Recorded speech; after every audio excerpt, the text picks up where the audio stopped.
What's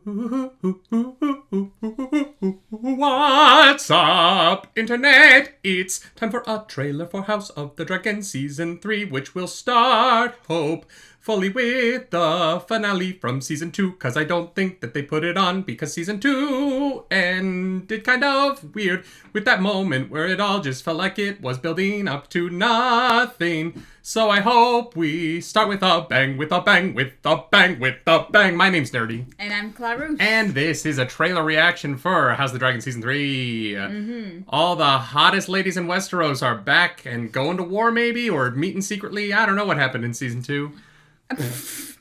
I mean, yeah.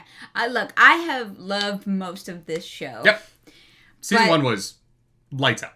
Yeah. Well, especially in that one episode. But, And episode 4 of Season 2? Banging. Yeah, but Banging. I will say, it left me wanting and not in a good way. Yeah. So I think they got some work to do to, like, bring us back in, right? And I'm really hoping this trailer is the beginning of that. Let's dive the heck into it right now.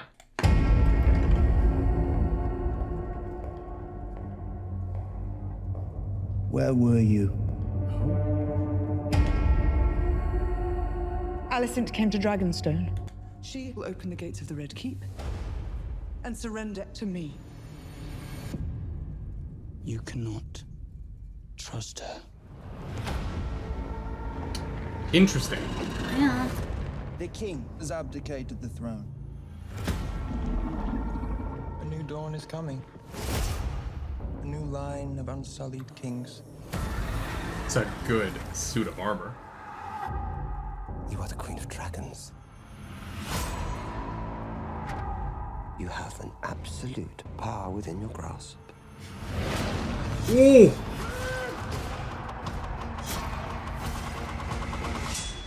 Soon or late, Rhaenyra will send her new dragons here. It would be the end.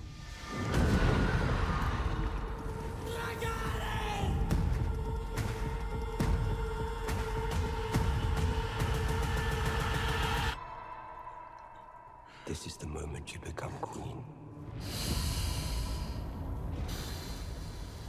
June. Okay, June. Interesting. I'll take it.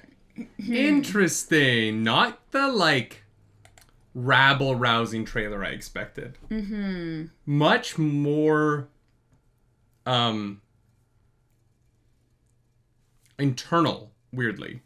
Does that make sense? Like, it felt like the drama of it was very small, while the battles are very big. And I like that. I like the disparity in that, and I think that what they're selling in this trailer, I am interested in. Yeah, there were great reaction shots for characters, right? Without giving away too much of the events that will happen, it showed, like, the emotions. Yeah, I'm definitely going to use that Alicent pog face. Yeah.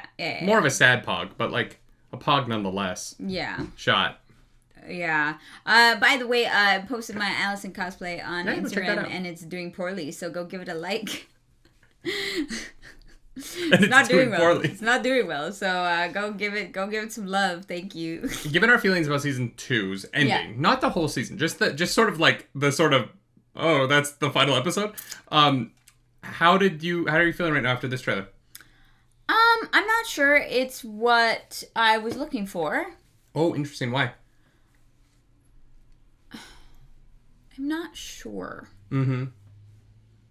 I don't know. I don't know what it is.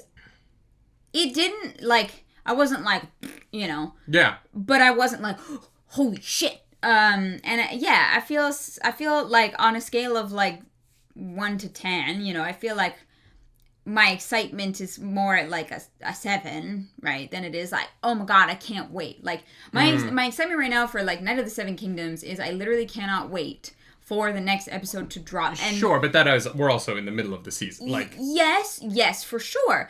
But I find that if it's a show that I enjoy, normally the trailers just kind of gotta be good to get me hyped. And like, I don't feel like hyped, but I do feel intrigued.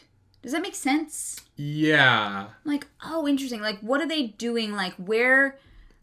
how far are they getting in this story? Mm-hmm. And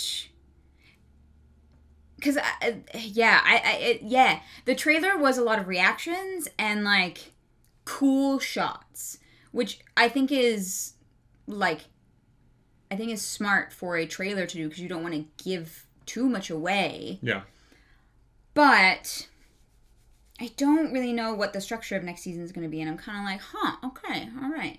I don't know how else to describe that. Yeah. Interesting. I thought it was fine. Yeah. I thought it absolutely did its job. If you like House of the Dragon, it's coming. Did we get a date? June? Yeah. That's so soon. Yeah, it just says June. Okay. I know. I think like functional trailer. I think that, and this isn't even called a trailer. They're calling it a teaser. So which makes sense. Yeah. Yeah. I get that. Some people. I feel like when we do teasers and trailer reactions, people are like, guys, it's not a full trailer, it's a teaser. And I'm like, I get that. I get that. Oh, sure. Yeah. We are just trying to convey the feelings that were felt during and after. Yeah, I think that one of the things that House of the Dragon kind of runs into that is, I think, why the show maybe isn't lasting well the way that Game of Thrones did, is the characters are all just sort of, they are characters and who are different and unique and are three-dimensional in a lot of ways, and they're sad. And what Game of Thrones I thought did really well with the ensemble nature of its cast was provide a lot of variety of points of view about the violence in Westeros, and allowed for these scenes to acknowledge the like complexity of humanity through how we react to war. Mm-hmm. And there's characters who literally reveled in it, right? Who loved it, who had different relationships with it. And I think that what I'm kind of realizing with House of the Dragon is the show sort of has a like, nobody really wants to do anything in it. Everyone's just sort of like put in the shit situation and having to deal with it. Yeah. Yeah. Yeah, and no one, there aren't like the smarmy kind of enjoyers of war in this show in the way that like, Game of Thrones had the Spider and had Littlefinger and at times Tyrion, and Tyrion kind of flip-flops between but these characters sort of pass each other in the night in terms of what they want to be doing and their interaction with the story. And so I do think what stood out to me about this trailer is that it reminded me that these characters are in a conflict that they don't necessarily want to be in. Sure, yeah. And I think that for this season of television, what Except kind of maybe Daemon started to be a bit of a... Well, no, but even Daemon doesn't really want to do any of this anymore, right? Like, he's kind of done. Yeah. What this made me think of, honestly, was that season 2 sort of felt like it became a little bit heavier than I wanted it to be. And I hope they avoid that with season 3, even though this trailer makes it think that it's just sort of going to have that weight again. I feel like it will. Yeah. Yeah, I'm curious how I'm going to respond to it. Mm-hmm. But I also wonder how much of that is just that I really was baffled by that final episode. Yeah. True. You know what I mean? Like, I really was sort of like, oh okay. I guess that's the end of it. Mm-hmm. Yeah. I also think that it is interesting. The big change that they made that really pissed people off about season 2 was the Alicent Rhaenyra scene where she goes, like that thing that they just made up. Yeah. And it's fascinating to me that the show, with its first trailer, doubles down on that idea with the first lines of this teaser. Yeah. So, like, if you're a fan of the book and you're frustrated with that change and feel like it doesn't make a lot of sense for, like, what's going on in the story, this trailer kind of opens, and I kind of almost lean that way a little bit more. That scene felt very out of place for me in season 2. We commented on it in a reaction where I was like, I guess you don't just take her captive? I don't know why we're doing this. This seems insane. You know what I mean? And then to find out in the comments that isn't in the book. And then for this teaser to open with like, hey, remember that thing that a portion of the fan base was like, hey, why are you doing this? That is the impetus for the first teaser. It's just an interesting choice to me because it immediately alienates part of your fan base that might be willing to give you a chance coming back with the new season. True. And I just think from a decision making standpoint in marketing, I just find it odd. It doesn't throw me off. I'm not like I didn't love that scene, but I also like it didn't make me hate the show. Yeah.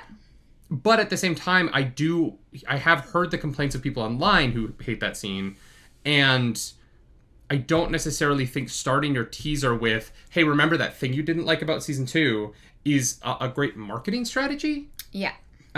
Even though I understand that it is the story the show is telling, right? I do get that. And I think it's going to be tough because I think that that's going to be the very beginning of the season and they don't want to give too much away. So yeah. It's kind of like, well, we don't really know what else to start with, so... Yeah, I wonder, I would love to know behind the scenes how much they talked about that. Because I can't imagine this isn't something that someone brought up. You know, there's very smart people working at HBO. In my opinion, some of the best marketing... I would argue that HBO... Max, whatever, other than the idiots who keep changing the name, the marketing of television right now is really at its peak on HBO and at Apple. Like, I think those two companies are doing the best marketing of their programs. Obviously, the bottom is Netflix, because who the fuck knows what goes up on Netflix? No one. They don't market anything. Yeah. And then, you know, you have your Disney Pluses, and everything else is sort of in the middle. Yeah, Prime is done pretty well sometimes. I think Prime... this is a long conversation about marketing. I actually think Prime markets poorly.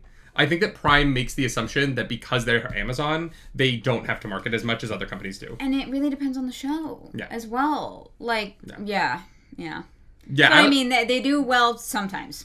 I also think Prime being the service where you can connect to other services, so you can watch everything on Prime, makes like the Prime interface confusing sometimes. Because I opened Prime and it said A Night of the Seven Kingdoms, and I was like, can I watch that on Prime? And it's like, no, you have to pay for Crave through Prime to watch Night of the Seven Kingdoms on Prime. But if you pay for Crave, we're Canadian. If you pay for Crave off Prime, you can't watch it on Prime. And I was like, this is weird. I know. Like, I get that they're trying to bundle it, but the problem is that if you bundle it through Prime, you don't save any money, so it's not a bundle. It's just that you have a login to a service that only works through another service, which I'm like, why would you do that? I don't know. Yeah. Yeah. I like this. I don't know that I loved it. Yeah, I don't know that it it completely won me over. Yeah. I do want next season. I do want to see where the story goes. Mm-hmm. I love a lot of these actors. Oh yeah, we'll be seated. Characters. Yeah. But this was good. Mm-hmm. Good. Yeah, a good but not great teaser. Yeah. I agree with that. Mm-hmm. If you like the video, subscribe to the channel. If you don't, hit the dislike button. Leave mean comments down below because the algorithm god is hungry and we must feed her. This episode, that algorithm goddess is... Rhaenyra. This is when you will become queen. She's already queen. I didn't like that line. Because under what Damon has said, he is pledged to her as queen, and that she is queen, and that the other... Right, I don't know. You know what I mean? It's just, that was a weird line. There were some of the dialogue was weird. I'll be honest. Yeah. Do something every night. Bye.